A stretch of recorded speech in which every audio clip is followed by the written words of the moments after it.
Leader. My name is Abigail Leader. I am the Manager of Experiential Learning within the Division of Equity and Inclusion here on campus. I am Emma Branson, the Student Co-Director for Intertwined. I am a first-year undergraduate student studying environmental studies. And I'm Ethan, the other Intertwined Student Co-Director, and I'm a second year studying public relations here. We are honored to gather in community on the traditional homelands of the Kalapuya people. Following the Willamette Valley Treaty of 1855, Kalapuya people were forcibly removed to the coast reservations in western Oregon, including the Confederated tribes of the Grand Ronde and Siletz Indians, where their descendants continue to live and thrive today. So Intertwined was created to build community on campus, and we use storytelling as a tool for personal growth, for healing, and for social change.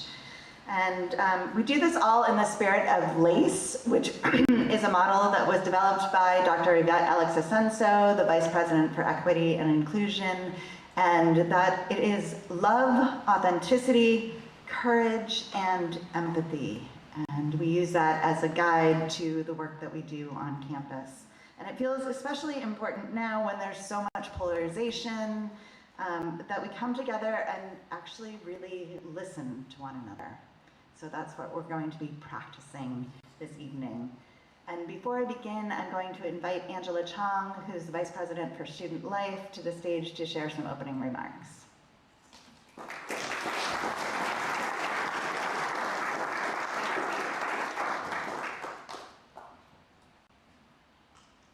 Thank you, Abigail. Good evening.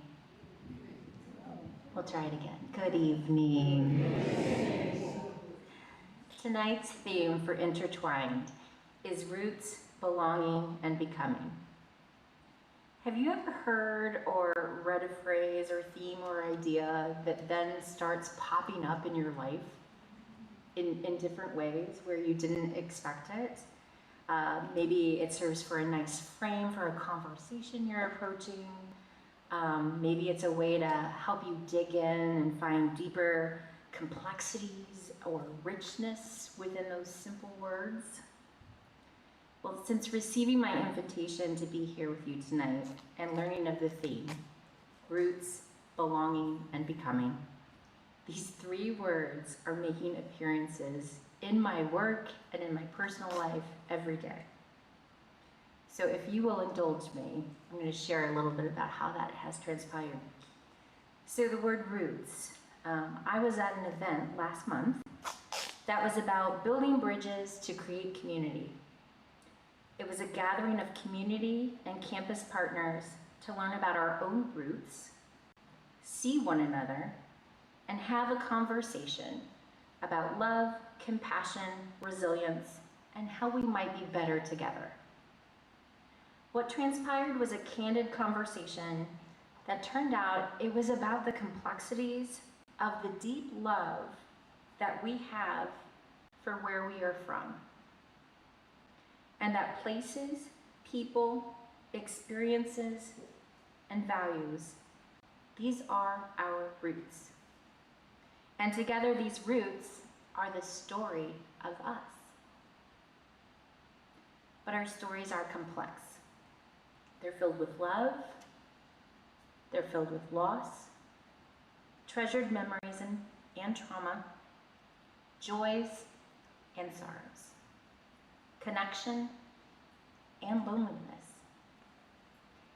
And without these stories, these roots, we would not be who we are today in all our messy and beautiful totality.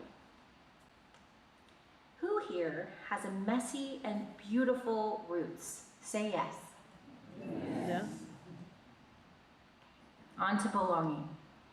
This word is a cornerstone of our work at the university. We know that students, all of us, are more successful when we feel we belong in our community.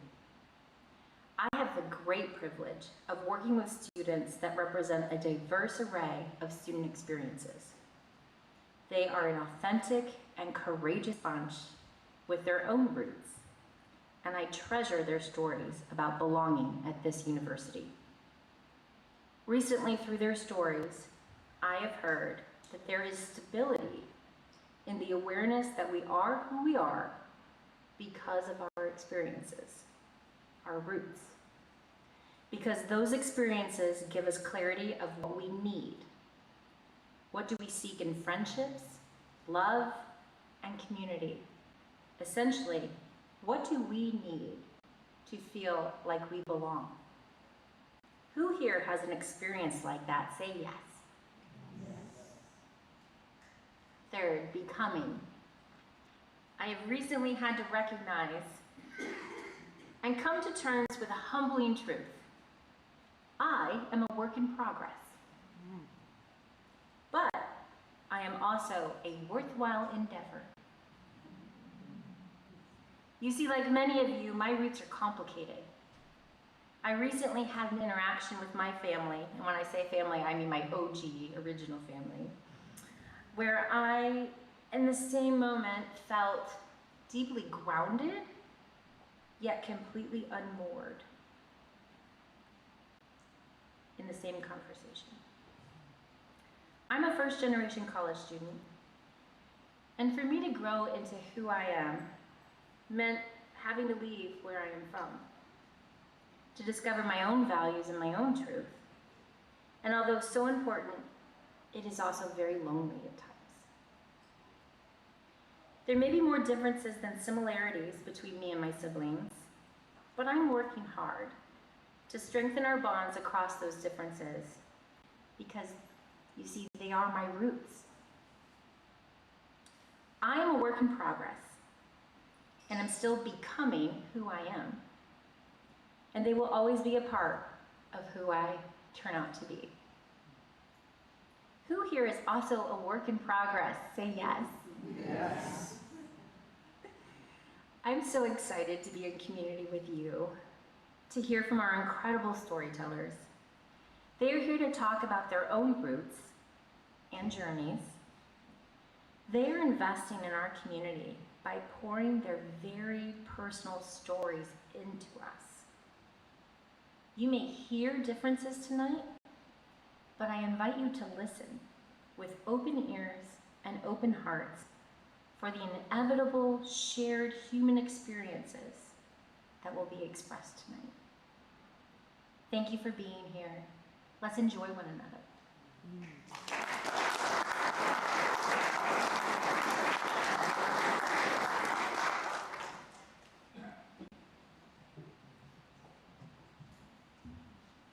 Thank you, Angela. And before we begin, we're going to practice a little bit of listening. So Emma's got an activity for us.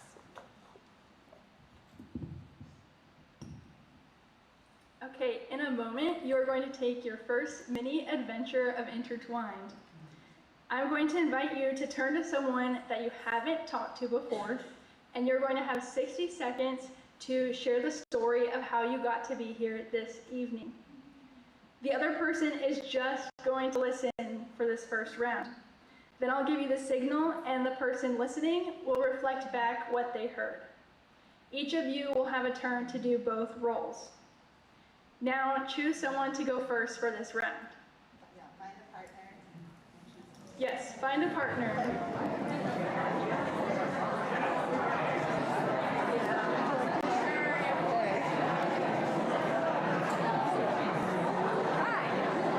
And you may begin the first round.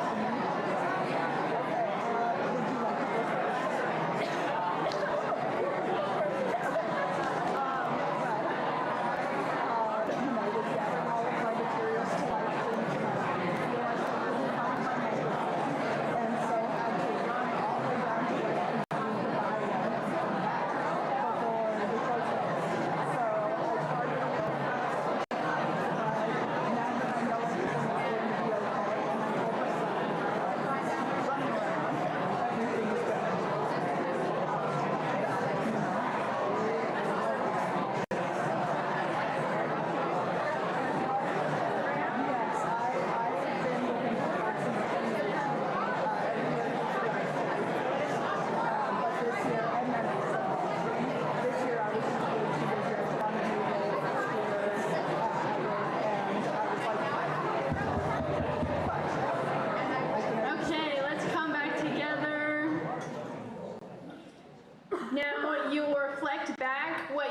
partner said, but reflect it to them.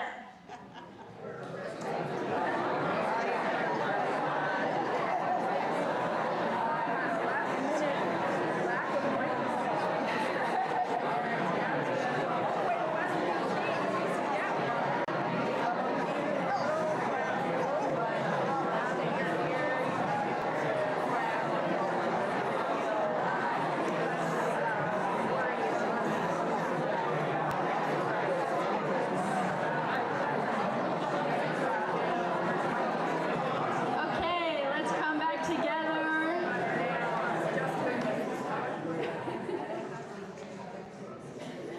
So now we are going to switch, and the listener is going to tell the story of how they got here this evening. You may begin.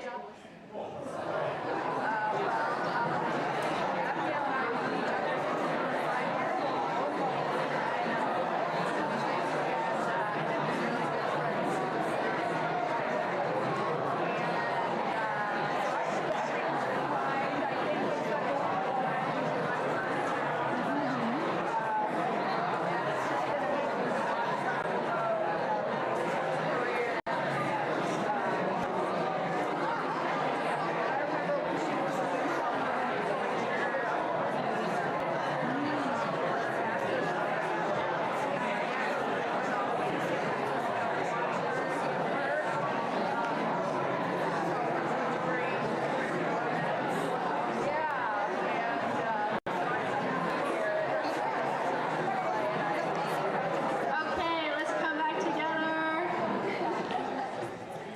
Now you will reflect back what your partner said to you.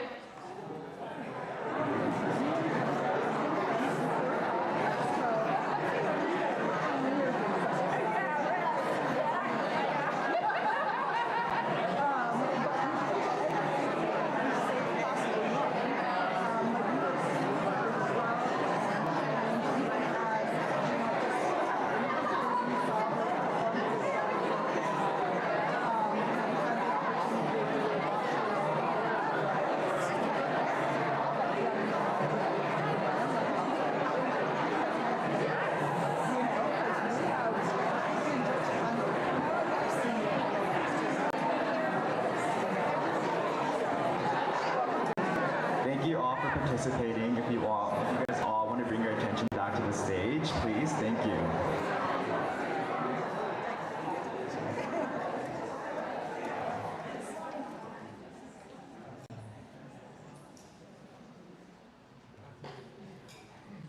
We would like to make a note that our stories today do include some topics that can potentially elicit trauma responses in those who have experienced them, including domestic violence and mental health struggles.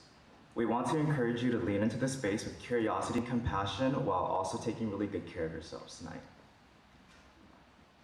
So we are going to get started. Please welcome our storytellers, and we will have a 10-minute intermission halfway through.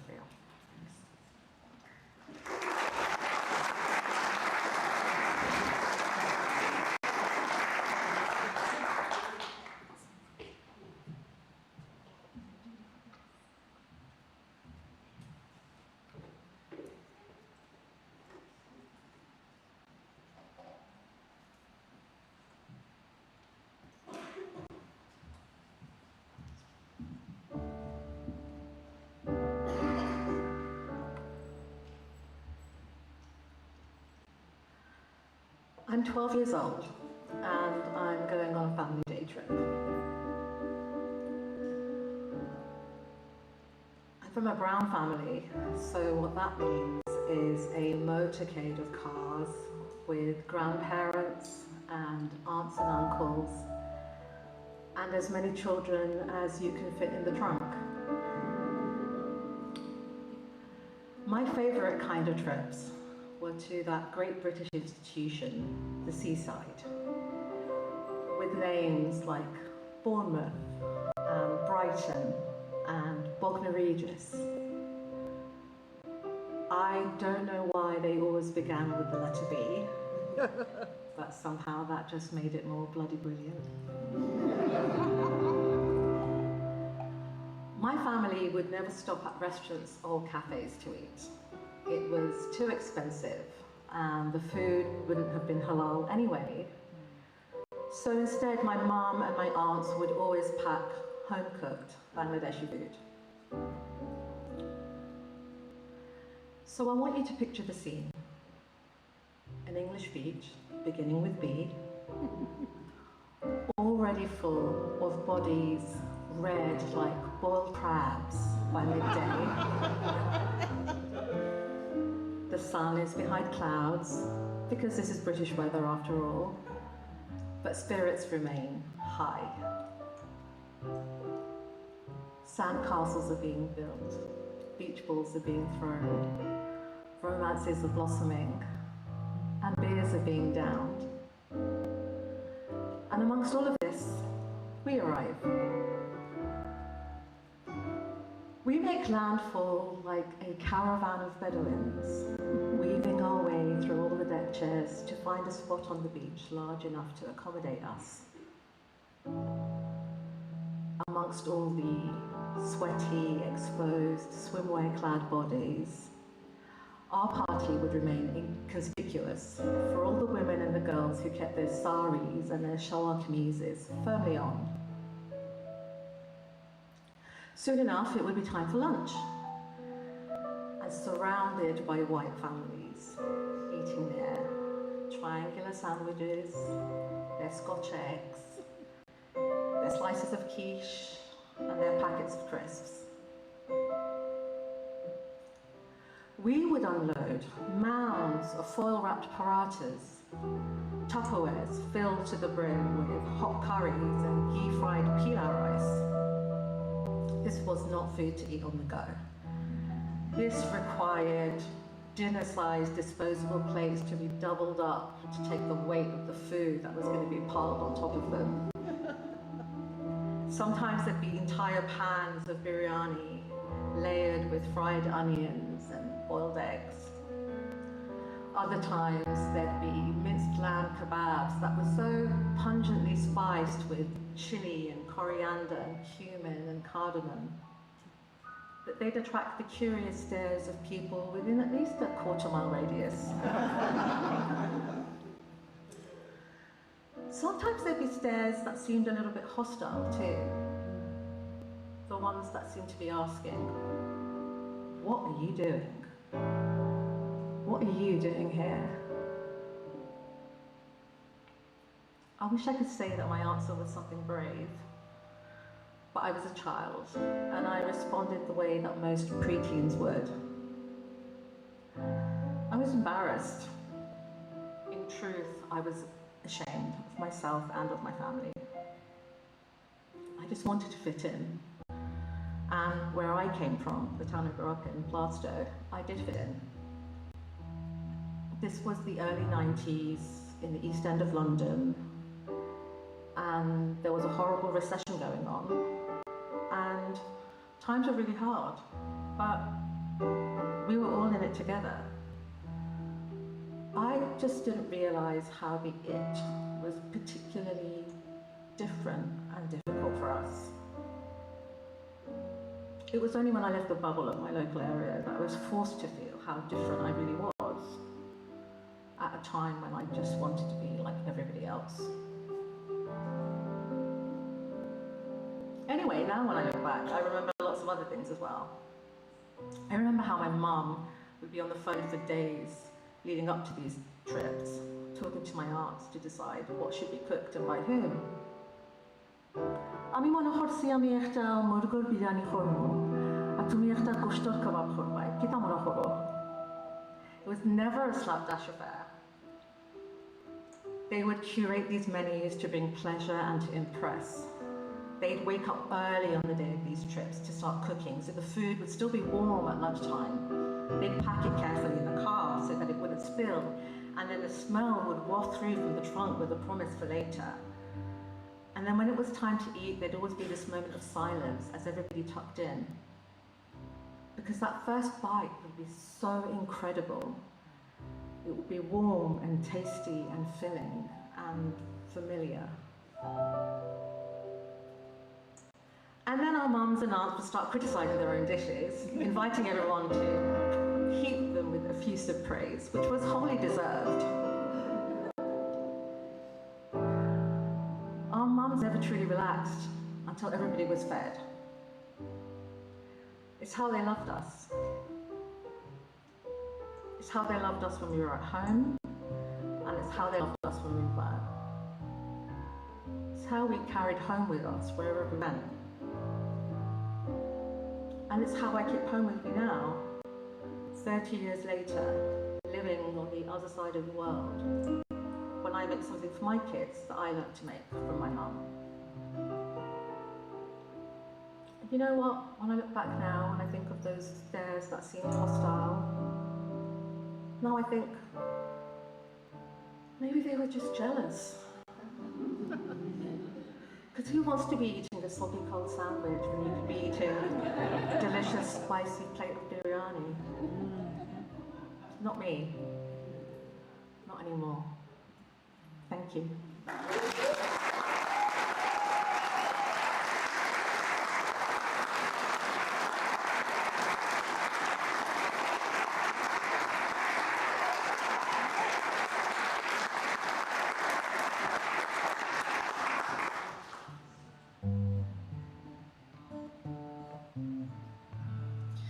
One of my favorite short stories is about a middle school girl who becomes a werewolf. It's a typical coming-of-age story, but also one of transformation.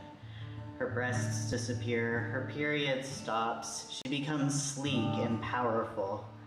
She even eats her bully's face off.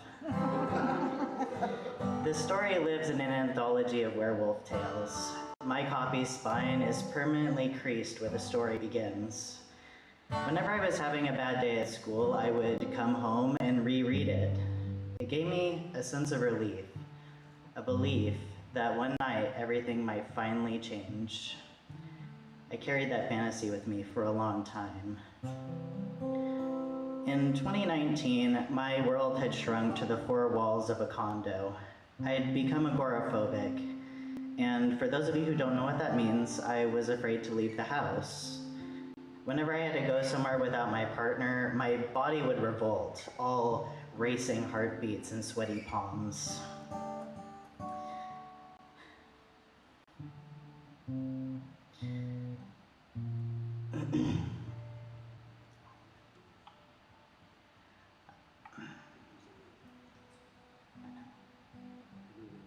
After losing my job the year prior, I was determined, dead set on making art my full-time job.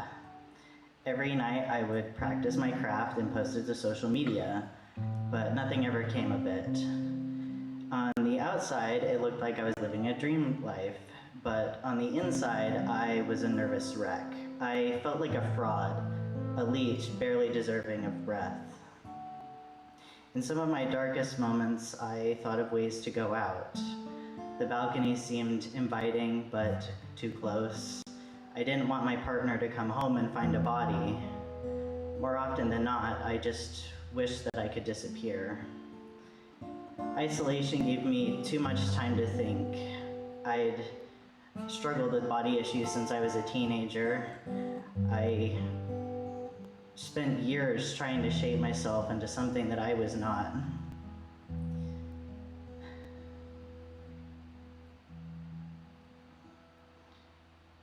Terrified that an errant hair would give me away. During the spiral, I realized two things. One, I might not be neurotypical, and two, I might be trans, and I desperately did not want the latter to be true. What I knew of trans people came from Tumblr stereotypes and extreme body modification stories. I didn't want to be one of those people, but there were things that I couldn't deny. When I started socially transitioning and eventually went on HRT, things improved for a while. I started finding interest in my hobbies again. I experienced real pleasure instead of just faking it. And then, in 2022, everything collapsed. My partner decided that he didn't want to be in a gay relationship anymore. He wanted a wife, kids, a future that didn't include me. And after everything that I had poured into change, I still couldn't support myself. Living with my ex was like living with two different people. Sometimes kind, familiar, sometimes openly transphobic. It felt like I was constantly walking on eggshells. And for the first time in years, I wanted to be anywhere but inside. What initially was safe was now hostile, too much and too little, overstimulating and understimulating at the same time. And so, I went outside. It turns out taking on male pronouns was easy, but actually putting myself out there, that was hard. When Cascades Raptor Center finally started taking volunteers again, I jumped at the chance to become an education volunteer. What I ended up instead was a greeter, the one position that I really didn't want. Me, the person who had locked themselves away for 5 years doing frontline retail, I thought it was going to be a nightmare. I stumbled over my lines, I could barely keep eye contact, but eventually I learned the flow of it. I also joined Eugene Frontrunners, a queer running group. Initially, I just powered through the 2-mile walk alone, but slowly I started opening up, chatting before and after the walks, going to dinners afterwards, and before long I had committed myself to walking and talking with somebody new every night. And if someone didn't have a partner, I would walk with them, because frontrunners never walk alone. I made friends, I helped strangers move. I even started teaching part-time art classes here in the community, something that I never thought I would be brave enough to do. Transition helped me move through the world, but it wasn't a cure-all. Change didn't happen overnight with claw, fur, or fangs like in the story, but I am transformed nonetheless.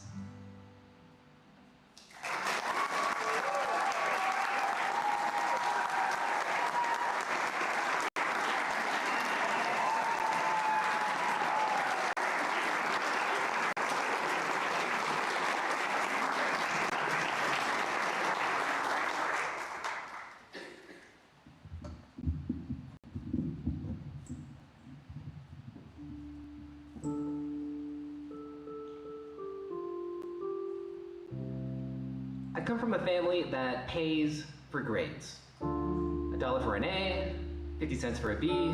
And as I got older, the wages went up. One year I had enough money from all my report cards for a brand new bike. Another year, the school reduced the number of subjects listed on the report cards. And I was so mad.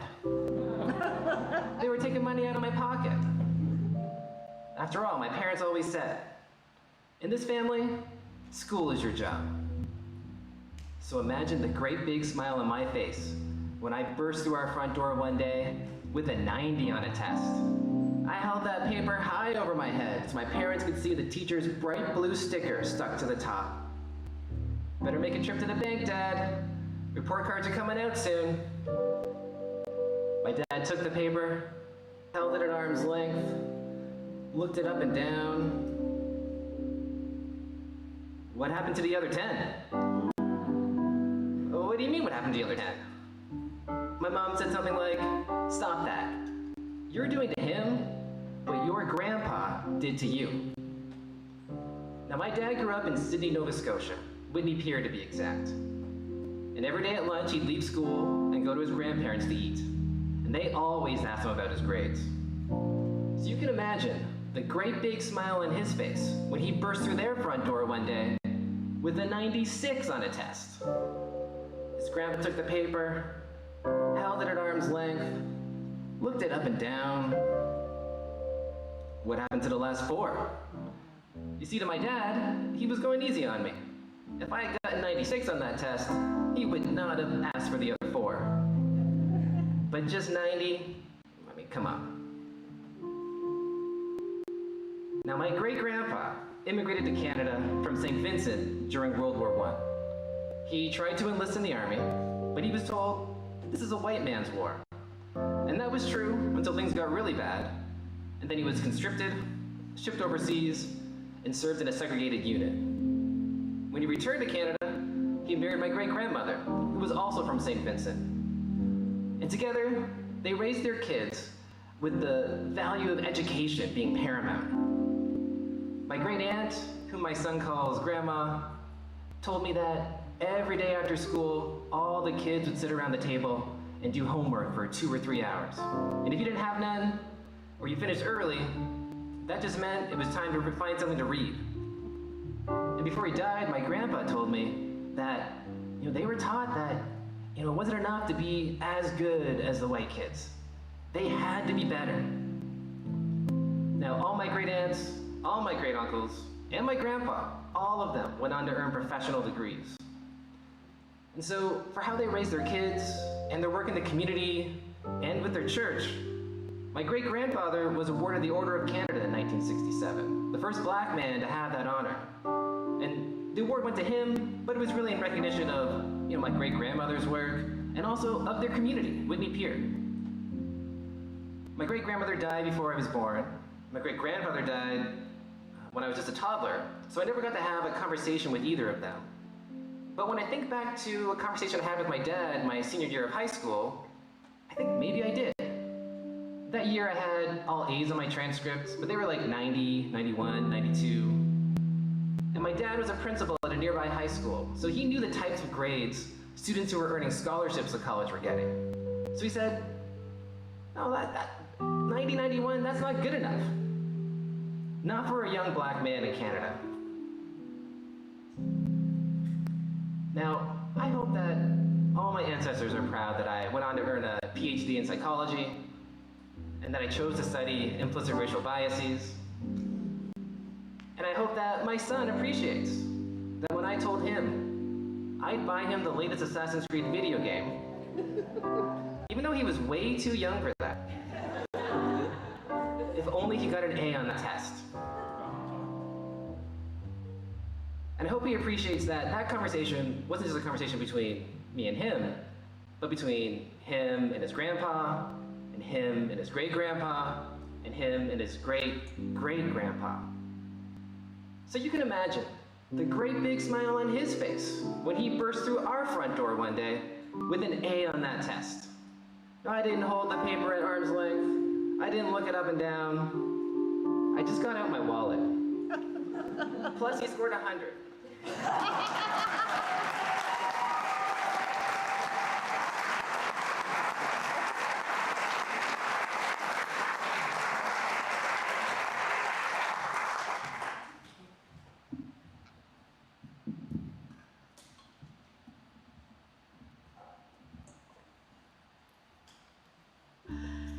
No one named Tiffany can help me.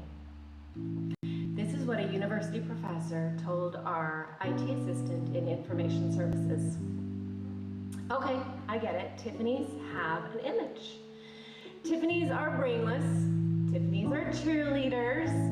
Tiffany's walk that fine line between hot and crazy. And the Matrix, Trinity's alter ego is Tiffany. And when she finally casts off those shackles, she spits out, I fucking hate that name. As if Tiffany is a bad taste that she's finally washing out of her mouth. Hi, I'm Tiffany.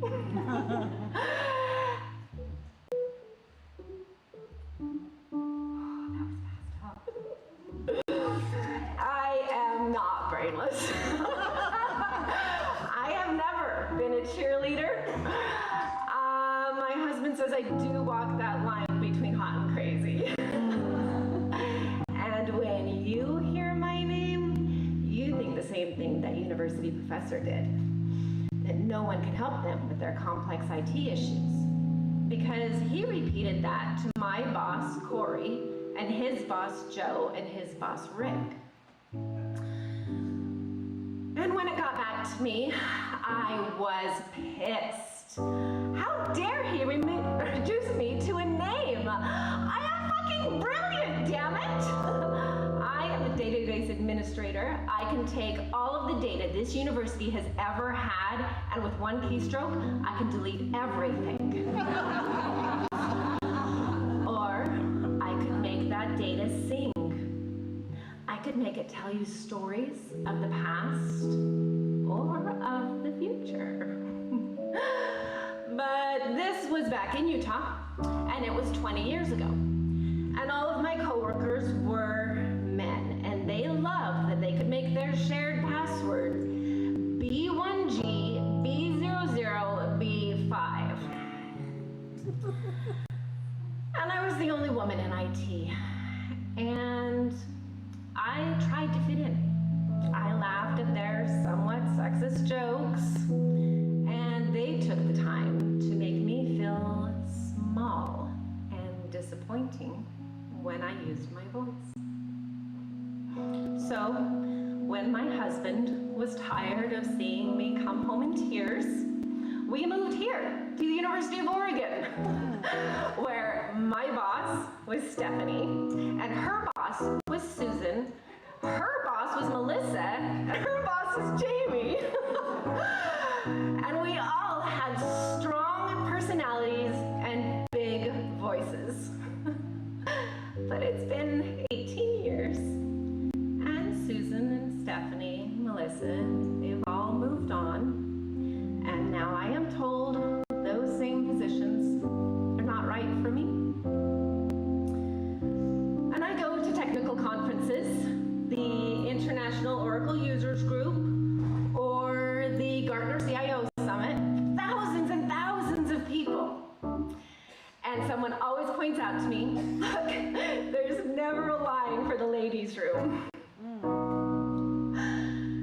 But here's the thing. I went to one of those conferences, and I presented to a room full of men. The title of my presentation was How IT Made Me the Goddess I Am Today.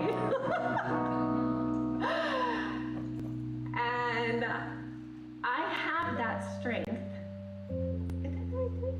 because Rick, when Dr. Joseph Alderman, who had called the university to say nobody named Tiffany could help him, Rick replied, well, Tiffany is the only person that can help you. And right now, I manage 16 people in IT, 3 of which are a Jamie, an Ash, and a Kellen. And I just started the very first chapter of Women in Technology here at the University of Oregon campus. And I make sure that every single one of those people feel like they belong, that they are heard, and that they are strong. Okay, yeah, maybe I embraced my inner cheerleader. Dr. Joseph Alderman, he did call back after about 10 days, and he asked me to help him, and he did apologize. And I helped him, of course. Okay, I'm lying to you. I don't actually remember his name, but I'll bet he remembers mine.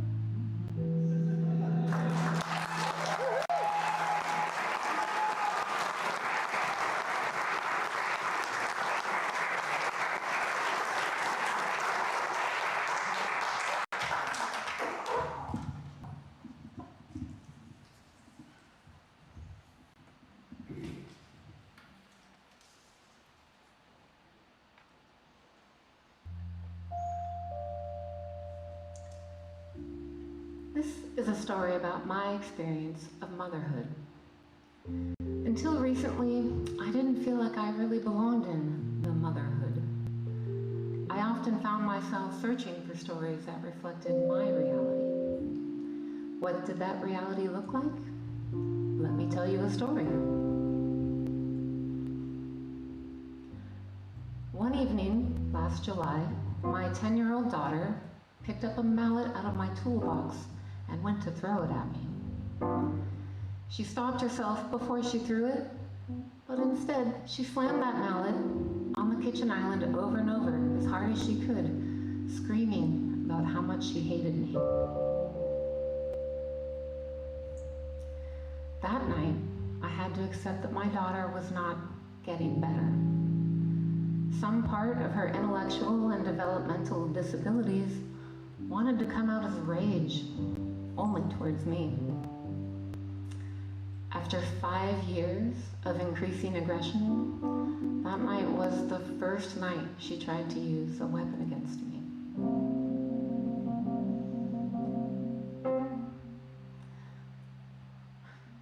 I have 2 children. The other one was in their room that evening while I locked in the room that evening while I attempted to contain their sister. At one point, I heard my eldest sobbing in their room, and I felt so helpless that I couldn't go to them because I had to keep their sister safe.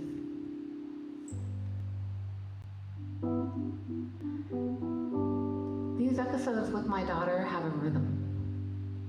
There's an outburst with rage and tears, and it's scary. Suddenly, she's calm and we're cuddling, and she's apologizing.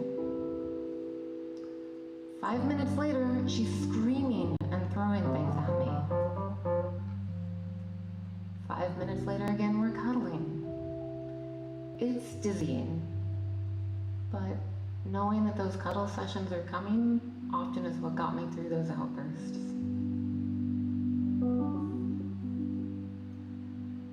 Episodes come on fast. One time, she was wearing this big silly stuffy as a hat, and we were giggling about how silly she looked. And suddenly, she told me she hated me and tried to hit me. But she was still wearing this ridiculous stuffy on her head, and I remember feeling really confused for a second about whether I should laugh or protect myself.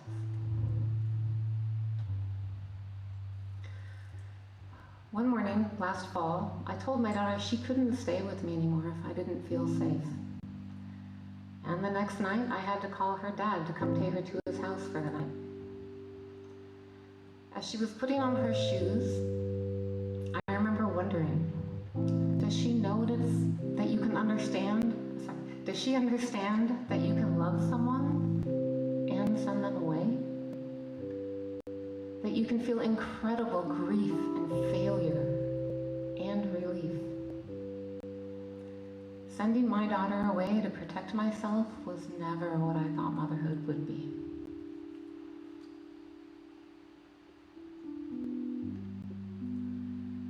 When I'm in groups of moms, there's never really a good time to jump in with stories like these.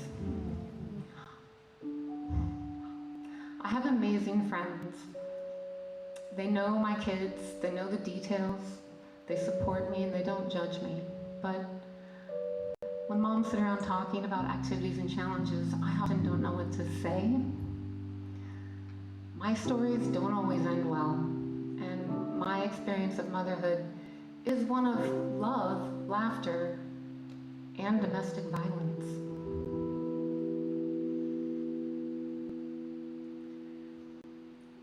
I know people want to know her diagnosis, to know what I've tried, what meds is she on, and what's her dad doing, but those aren't my stories. My story is one of loving an incredibly strong-willed child who expresses how she feels all the time. It's exhausting, lonely, and very humbling. But at other times, my daughter's famous hugs and deep belly laughs anchor me and make it possible to try again the next day.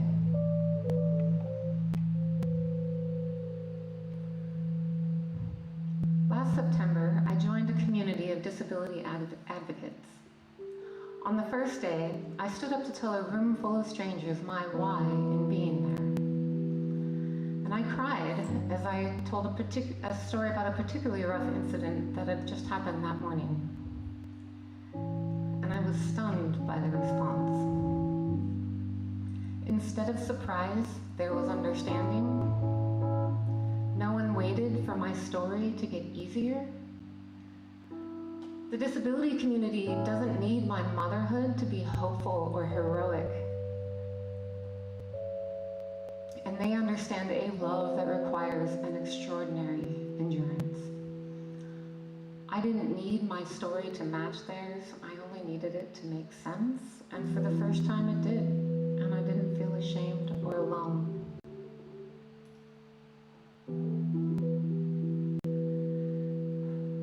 So, right after Christmas, the daily episodes stopped.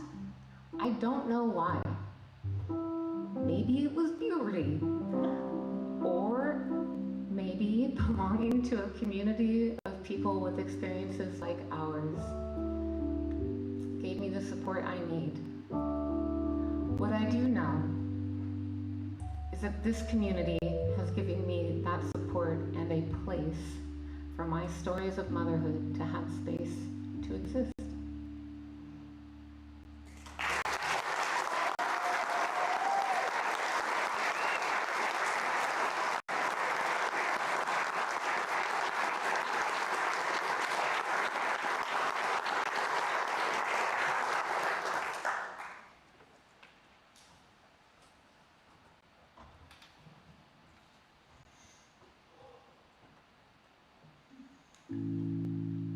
So this story starts with my at-the-time girlfriend racing out of the woods to me, covered head to toe in mud, sticks in her hair, and the biggest grin on her face.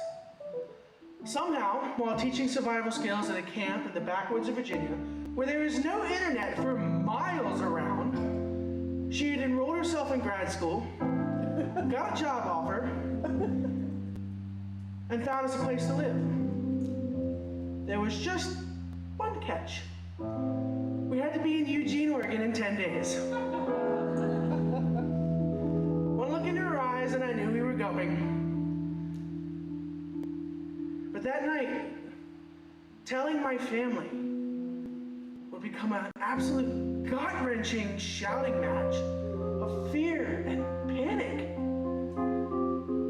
My parents thought this was the dumbest thing I could possibly do. Chasing my girlfriend and her crazy ideas all the way to Eugene. Then they told us the worst part. We would receive absolutely no help from them. And they didn't want to hear from us at all if we left. It was suddenly devastating to me to find that my family would no longer want anything to do with me. My own twin brother wished that told me he wished that we had had a horrible accident along the way. And there was nothing like seeing someone with your own face telling you they wished you death and pain.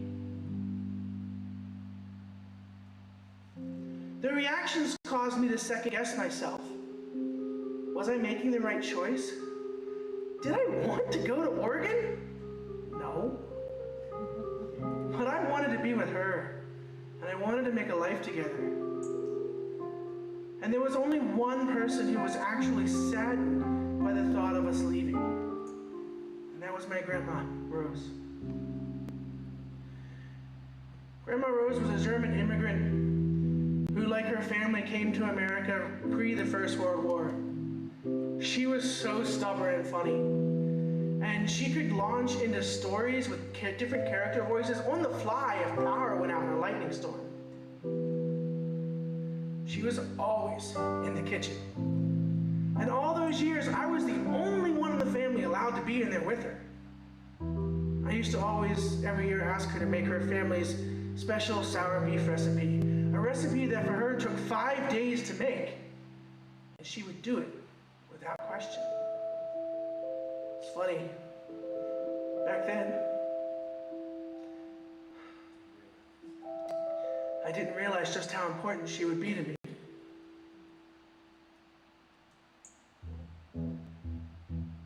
We hit the road with our hopes and dreams, but it would not be smooth sailing. First thing we did is we got caught in a hurricane, and then broke down with a massive crack in the radiator. Grandma Rose was who I called for encouragement and support as I'm fighting the wind and the rain. I'm scared, I'm cold, I'm wet.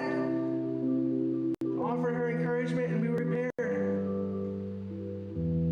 We got so lost in Missouri that we got chased from a property of what I can only describe as a herd of hundreds of wiener dogs. You do not know fear until you are surrounded by ankle biters climbing up your body like you're in a wall in a zombie film. But it was Grandma Rose who would go to the library and find us directions to get us back to a main road. We finally pulled up in Oregon. We were half delusional and starving. We found out the place we had expected to rent wasn't going to be available like we thought. It was Grandma Rose that reminded us that we had made it that far, 3,000 miles, and she was not going to let us quit.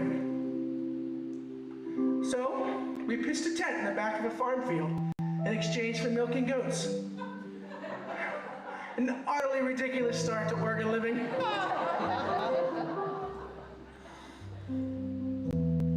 But we had made it in Eugene in our 10-day window. My girlfriend got to start her job, she started grad school, and I had no idea what I was going to do.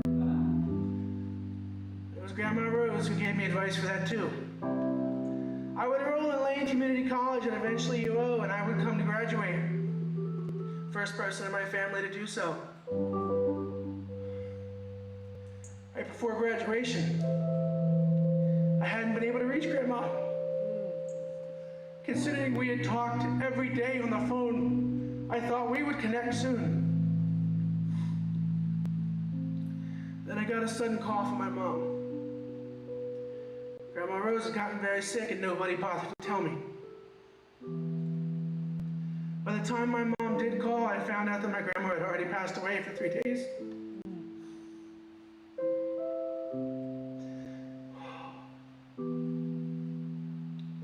Afterwards, I just thought about how much she had given us, how much she had helped us, how much she had been a shelter and a rock for us, and how that with her help we had made a life together 3,000 miles away when everybody else said we wouldn't. When we learned we were going to have a baby, we decided to honor my grandmother with that same amount of love. So we changed all of our last names to Rose. We became a family, and we put down our own roots.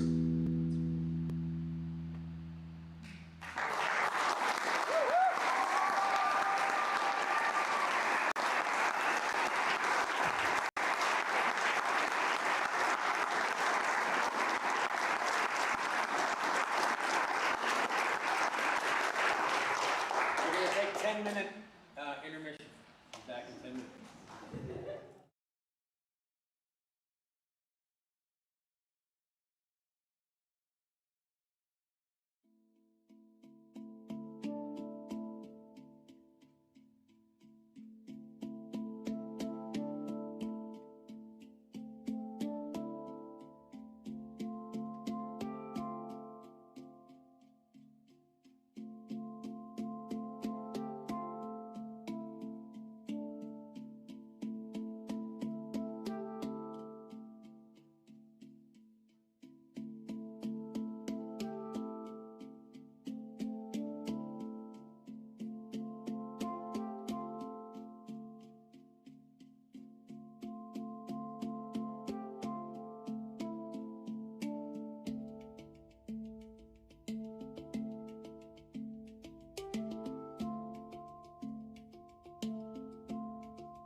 I still remember that evening, like it happened yesterday. A small boat out in the water. I insisted that I see you off to your hometown, and you insisted that I come with you to see your mom. Just us, doing our things.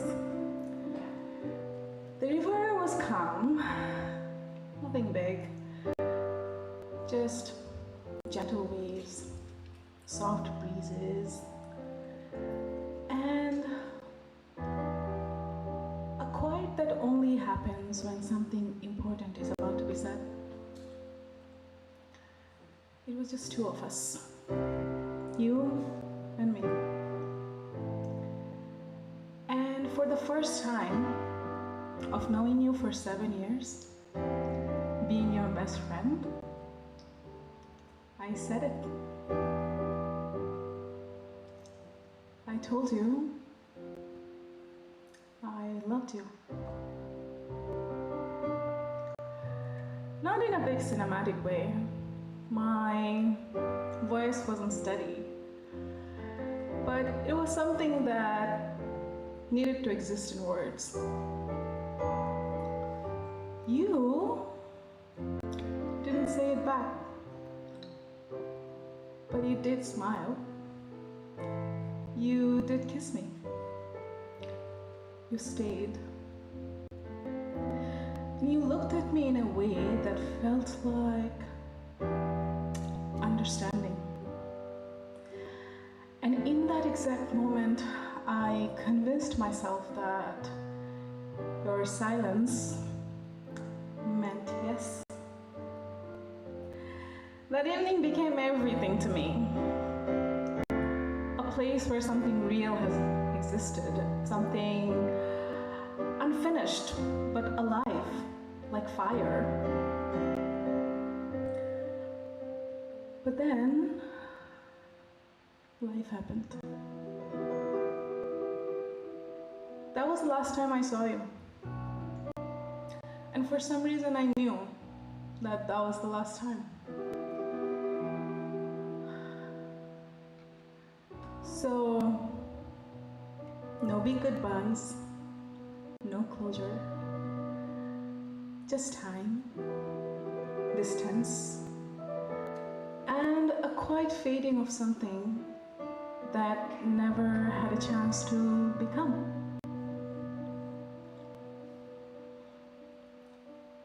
But here's the strange part. I didn't let it go. I carried that feelings with me for 7 years.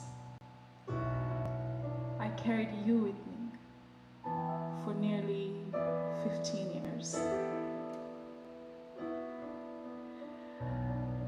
I would move farther to another country, meeting people, growing. But somewhere inside, that version of me on that boat was still waiting. And then out of nowhere, 7 years later, you texted me. You said you missed us. Us. Such a small word. But it opened everything again. They say when an old wound gets triggered, you don't act your age. You act the age you were hurt. So all my sleepless nights, all my unanswered questions, they all came back. It made me think maybe I hadn't just imagined it. It existed. But after that last message, you disappeared again. leaving nothing but a silent heart emoji. And I was back there again. So now I sit in a quiet room in my therapist's chair. She asks me, can you let it go without him giving you closure? I stopped, quiet, and I understood something that I wish I knew back then. That moving on is allowing yourself to grow beyond a moment. For many years, I thought that staying loyal to that feeling means keeping it alive exactly how it was. But sometimes we don't hold on to things because it's good for us. Sometimes we hold on to things because for once it made you feel seen, understood, and chosen. And those are powerful feelings, but not the end of the story. So yes, there will be a part of me that is always on that boat. But the rest of me, she's here. She keeps going. And if I could tell myself one thing 15 years ago, I would tell me that you will get stuck in life.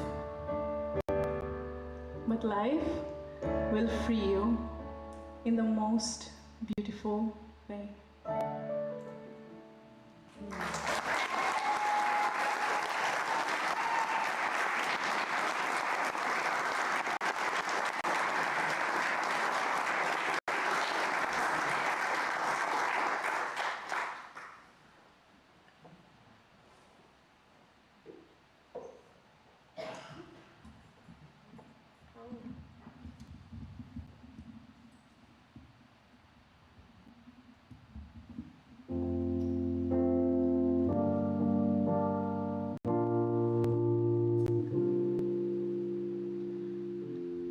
My mother tells me my favorite Disney princess was Princess Aurora. I love Princess Aurora, or as I called her when I was little, Speaking Pootie, so much that my dad eventually bought me my most prized possession. My pride, my joy, my very own Princess Aurora dress. And the dress was a shade of sparkly blush pink with tiny flecks of glitter splashed across the skirt. The sleeves were those puffy, slightly itchy ones that, despite making me feel elegant, rubbed my arms raw by the end of the day. I loved that dress so much that I wore it everywhere. To the grocery store, to doctor's appointments, to school. My mother also tells me when Aurora stopped being my favorite princess.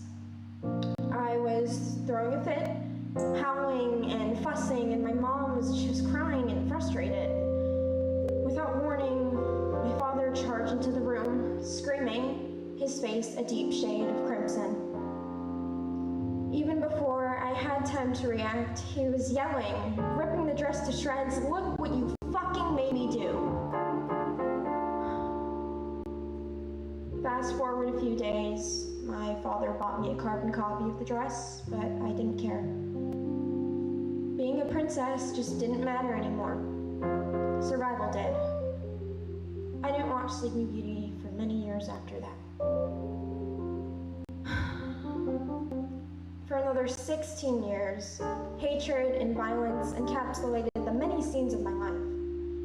The screaming, the belittling, my father's conditional love, all of it led me down a rabbit hole of self-hatred I still have yet to overcome. I think the worst part about abusers is that they'll never admit they are one. You are to blame for everything. You are what's wrong with them, and it's your fault they treat you badly. You are the abuser, and they somehow are the victim. Now each day I would obsessively look in the mirror and analyze my face, looking for the abuser and just seeing the victim, until eventually my two faces morphed into one, and I was stricken with horror to find that I was the spitting image of my father. I saw his sickness in my eyes, and I wondered if he had always been that way, if I had always been that way. And it was terrifying and exhilarating and crazy all at once to see this version of him just living in me. I saw his inner child and his current self clash in my irises. I saw him play with his Lincoln logs on Christmas Eve when he was 5 years old. But I also saw him just hitting himself in the head repeatedly as his throat grew hoarse from yelling at me. And at that moment, I knew I could not spend the rest of my life shifting between the different versions of him. The ones who knew how to love me and the others who just didn't know a thing about it. Leaving was the hardest decision that I've ever had to make, because despite everything, I remember when he'd dance with me or we'd go to Baskin-Robbins after my softball games. I remember that he did love me unconditionally at some point in time. But I made that decision for a reason. 984 miles. That is how far away I am now from home. 984 miles, and I deal with an overheating dorm room that's particularly frustrating between 4 p.m. to 1 a.m. every day. 984 miles, and I've taken classes I hated, woken up at ridiculously early times for a 2-hour lecture that I mostly zoned out of. 984 miles, and I won't change a thing. Now, I always believed that I was weak because I never fought back, but I know I'm as strong as anyone. I drive myself to class every day despite dealing with chronic depression. I go to therapy twice a week despite not knowing if it'll really make things better, and I've made friends even though I have debilitating social anxiety. I found strength when I had always believed it was something missing in me, and I found love in all of that grief. Because where there is grief, there is a memory of my mother holding me. She's stroking my hair as I cry into her chest and I feel the beats and aches of her heart. She smells like daisies and cinnamon, and she makes me promise her that I will never end up like her. That one day I would leave and it would all pass within time. Still, my mother was wrong. I don't believe that time heals all wounds. Sometimes time can do the opposite. It's been 16 years since my father showed me violence for the first time, and there are some days where I'll just wake up in the middle of the night with tears in my eyes as I realize that I wet the bed. I learned to live with the wound instead of waiting for it to just disappear. I accept that my father will never be who I need him to be. And I know and accept that for the rest of my life, I will have to unlearn all of that pain. That I will have to clean my soiled sheets. And I know that one day, 984 miles from where this story began, I'll be able to buy a Princess Aurora dress and find the courage to wear it again.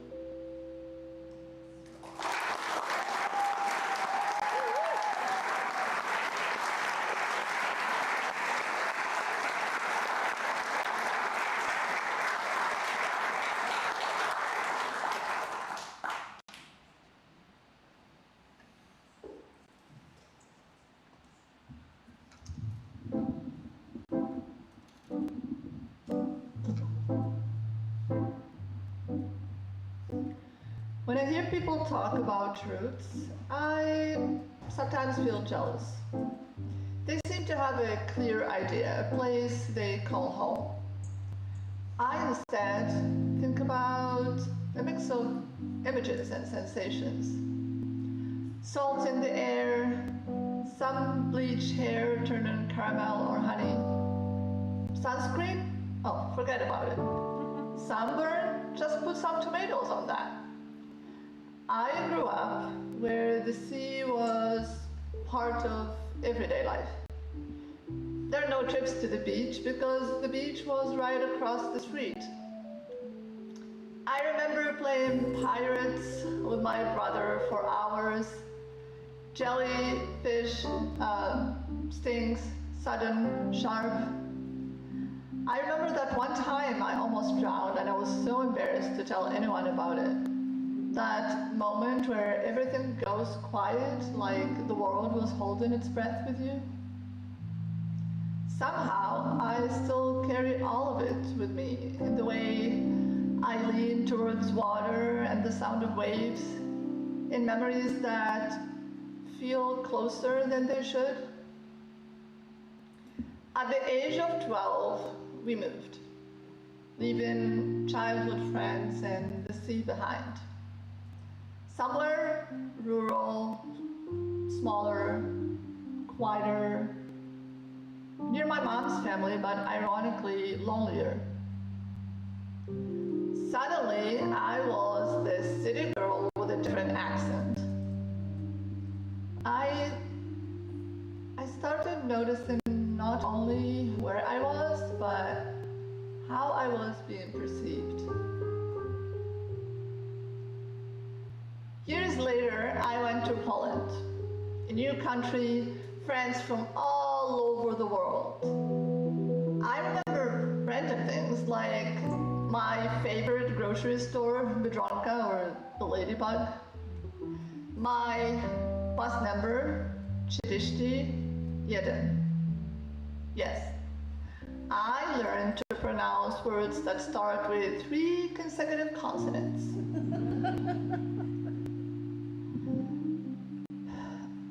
And then I remember that day my boss told me, you should smile more. Students almost want to touch you, you're exotic to them. She, of course, also did not really want me to tell my students where I was actually from because it would be better for her if students thought I was American. I smiled because sometimes it's just easier than trying to understand what feels off.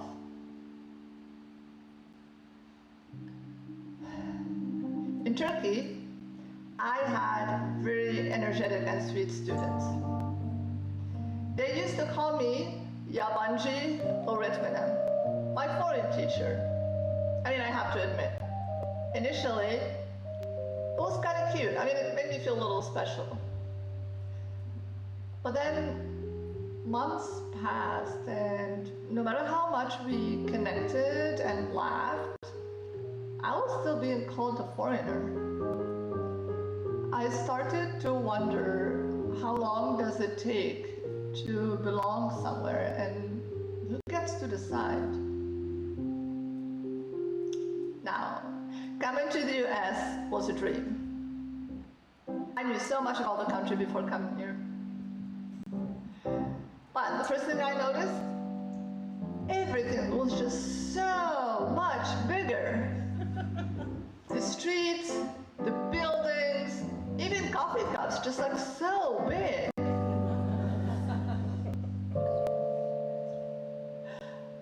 And then there are those moments that felt too big too. Like that one time my supervisor asked me a question and I said, I need a moment to think. Could you circle back to me? He laughed and responded, oh, come on, Haifa, don't be the oppressed Middle Eastern woman. I froze. I thought, was that a joke? Was I supposed to smile? Suddenly, I just became so aware of the fact that I was the only woman and the only non-American in that room. Do you wear your hair like that in your country? A woman once asked me after I gave a very important talk.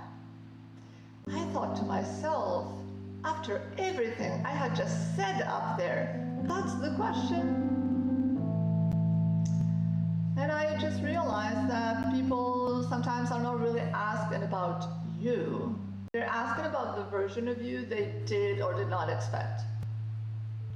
For so long, I felt the need to explain more and make things easier, try to simplify things, and then I just stopped. I stopped asking, how do I make myself more understood? And I started asking, why do I always have to?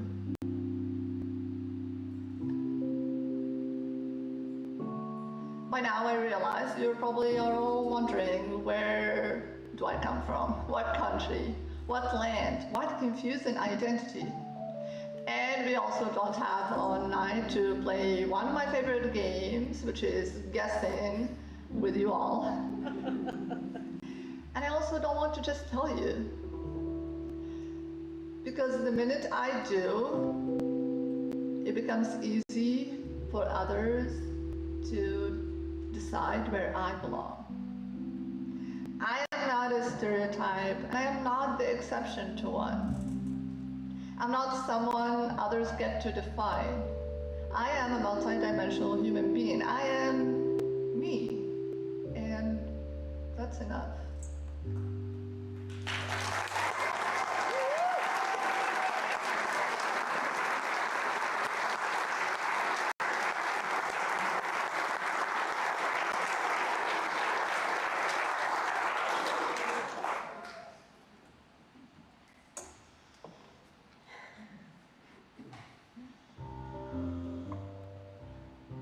I go through my life telling stories. Hardly anything can happen without my turning it into some sort of narrative, like a weird encounter at the tea shop or overhearing my neighbors through our walls. But figuring out how to tell this story hasn't been easy. The basic facts are, about a year and a half ago, doctors found a melon-sized tumor on my liver. 2 months after that, it was surgically removed. And another month after that, we learned it was not cancerous. When I try to make sense of this, I circle around one main idea, that life is, at its core, deeply absurd. And not in a silly or comedic way, but in a way that random things happen in life. And it's up to you to decide what they mean. Life doesn't care. And I don't mean that to be pessimistic. For me, it's beautiful, because it makes that meaning your choice, if you want to make it, and how. For instance, when we first got notified, the report had a typo. It listed a 1,000-centimeter tumor, or 32 feet. That's not the size of something that fits in a human body, or even a human body. Looking over the results with my parents, we were concerned, but we also had no idea what we were dealing with. Like, a 4-inch mass on your liver, scary. A 40-foot mass? Still scary, but truly heightens the extent to which we did not know what was going on. When we started seeing oncologists, I made the decision not to assume it was cancer unless I was told otherwise. This helped me get through a lot. Not everyone in my life made the same decision, and I could feel it in the ways that we interacted. I am so grateful for everyone who showed up for me during this time, and so many people did. And I wish we could have been on the same page about the way I was choosing to make meaning in my life. As the surgery date approached, my friends in Los Angeles were living through unprecedented wildfires. One of them came up to evacuate with me right when I was prepping for my colonoscopy. And we just spent the evening playing a board game while I ran to and from the bathroom and got hot chocolate after the procedure. In the midst of these huge, incomprehensible events, the meaning that we chose to make were these small moments of comfort and joy. The surgery was a few days later. When I woke up, my mom very quickly asked me, "Hey honey, did anyone tell you about your 2-for-1 special?" This was her way of telling me that my gallbladder had been removed along with half of my liver. Before this point, I did not know that any number of organs were going to leave my body. The doctors in the room, those treating me and the ones in my family, knew that removing a tumor meant removing some tissue. And I was just so happy to have made it through surgery that I didn't really process it at the time. But in the weeks that followed, it made me feel like I wasn't even an actor in this story. I was just there as a body to be enacted upon. The moment that I felt the most at peace with it all was when I saw my massage therapist a couple months after surgery, and he just gently held my liver and told me it felt okay. This is a weird interaction to describe, but between all the medical documents and doctors of various specialties and not knowing what organs were in my body, this was the moment that I felt the most confident about what was actually there and working. And so, this story ends positively. I've grown more resilient, and I know that my community will show up for me when I need them. Unless it's a bad day, and this story ends with me staring out the window, not doing work that feels so small in comparison with this huge thing. Or it's a day where I just want it to exist as a blip in the past that I have no responsibility to make meaning from. This story changes every time I tell it, and I change with it. I would love to be able to say, this is why this happened, and this is what this means. But the fact that I can't say that is also kind of the point. The meaning of it is mine to make and remake and to collage into a million different pictures. And every one of them becomes a part of me.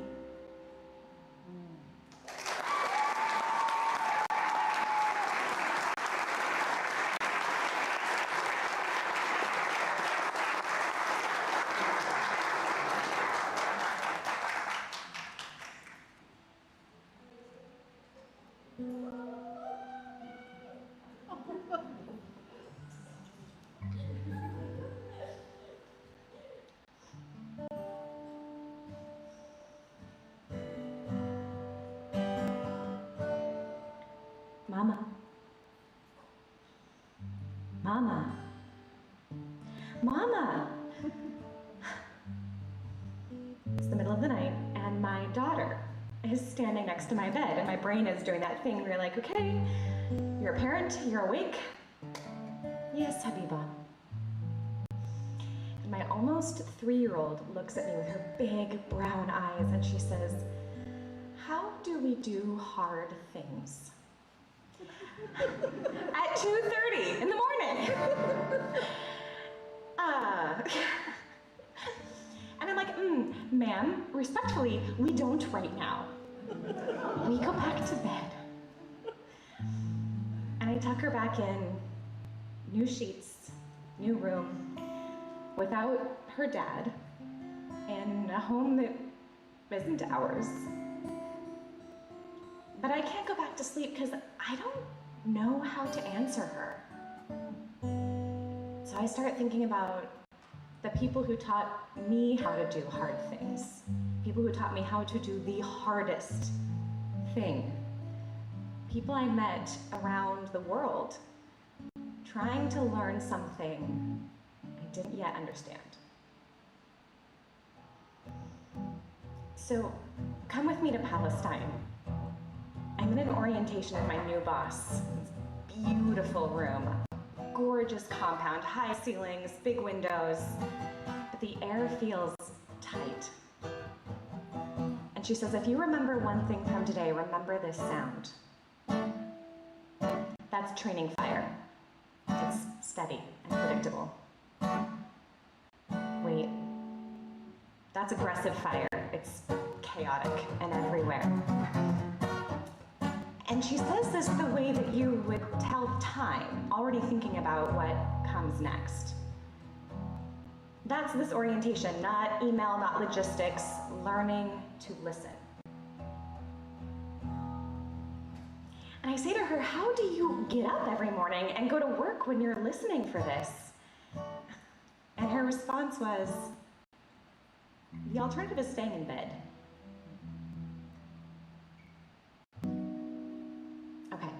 Let's go to China. Every morning, my colleague walks 3 miles to work carrying a chair. Not a folding chair, like a full wooden chair, because there are no chairs at our school. And every evening, he carries it 3 miles home again. Just part of the walk. 6 miles every day, carrying what he needed.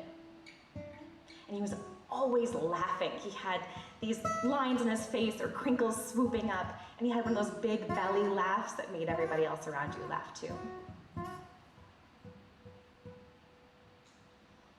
Okay, now Ghana. I'm sitting in a room full of women. Color, noise, energy. And somebody runs in. We have to go to the hospital right now. A woman is in labor, something is wrong, there's no doctor nearby, no transportation, except my car. And we run outside, and my driver is like, I don't know, this feels really scary. And for a moment, we stand there. And then we go. Going before we know what's gonna come next. And a couple of hours later, in the back seat of my car, there's a very healthy baby. A very healthy mom, a very, very stressed out driver. And they named the baby after me, which honestly felt really weird until I learned that in Ewe culture, babies have a number of first names, so mine is just one of many, which feels a lot more appropriate. So when my daughter asks me, how do we do hard things? I think about them. I think about the woman who listened, the man who carried, and the moment that we chose to go. And then I look at her and I tell her when she's much older. Sometimes doing hard things means listening when everything in you wants to run away. Sometimes it means carrying more than you thought you could for longer than you thought possible. And sometimes it means going before you feel ready and before you feel safe. Sometimes it means uprooting your life, putting your 2 baby girls in the backseat of a car, and driving away from somebody that you love because staying at home isn't safe. And I can't change the world that we're standing in, but I can change what comes next. So, how do we do hard things? We listen, we carry, and we go. And somehow, that's enough.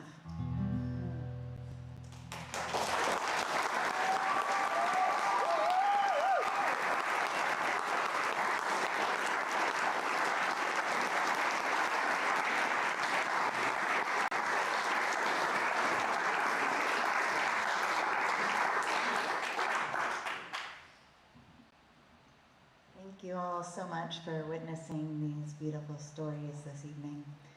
Before we go, I'm inviting a dear friend up here who is going to share a song with us and with the hopes that you will all sing along.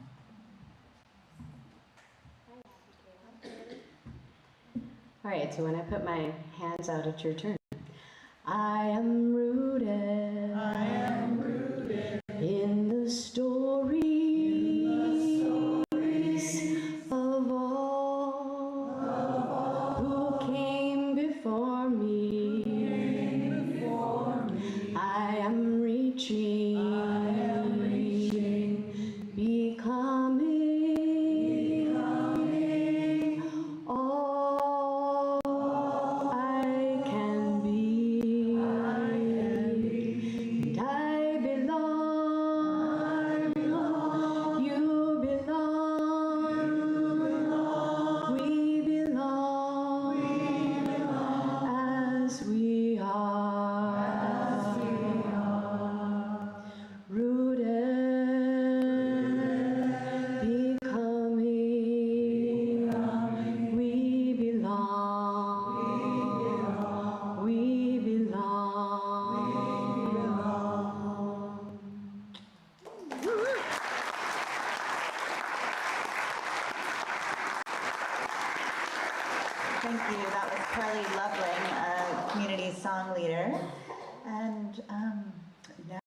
to appreciate and thank all the amazing people that made this happen. So first of all, I would just really love to appreciate our sign language interpreters.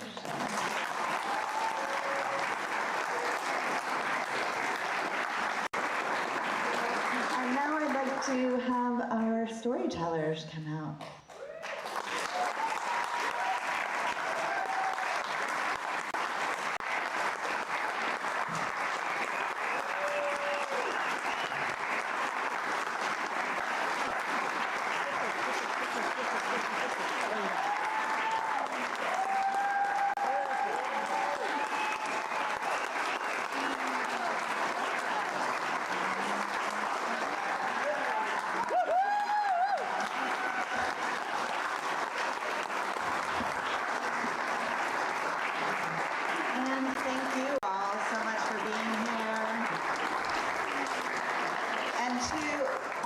Storytellers and story coaches over the years. We've been doing this. This is the 10th year we've been doing this. Special thanks to Eric Brayman, who came up with the idea with me.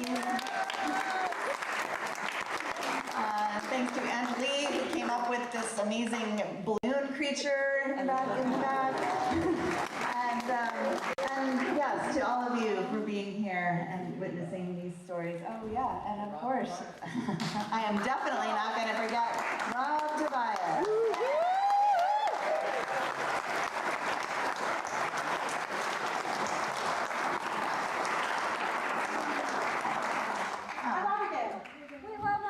We'd like to thank Abigail for this opportunity.